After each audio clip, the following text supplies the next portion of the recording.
નમસ્કાર દર્શક મિત્રો, ગુજરાત પ્લસ ન્યૂઝમાં આપ સૌનું હાર્દિક સ્વાગત છે। વડોદરા શહેરના તાંદલજા પોલીસ ચોકીની સામે રિક્ષા અને બાઇક વચ્ચે અકસ્માત સર્જાયો હતો। રિક્ષા પલટી ગઈ હતી અને રિક્ષા ચાલક અને બાઇક ચાલકને સામાન્ય ઇજાઓ પહોંચી હતી। વડોદરા શહેરના તાંદલજાના સનફાર્મા 4 રસ્તા પાસે ગંભીર અકસ્માત બુલેટ અને રિક્ષા વચ્ચે સર્જાયો હતો। અકસ્માતમાં રિક્ષા પલટી ખાતા બંનેને ઇજા પહોંચી।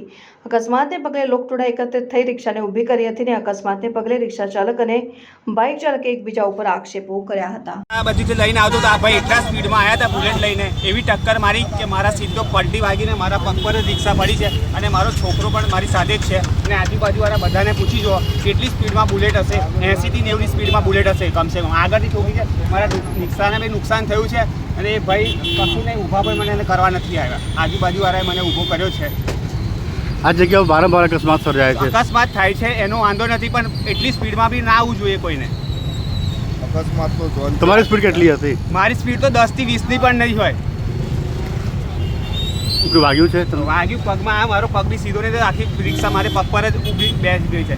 મારી અત્યારે બી આગળ નુકસાન। શું નામ તમારું? મારું નામ ઝહીર શેખ છે।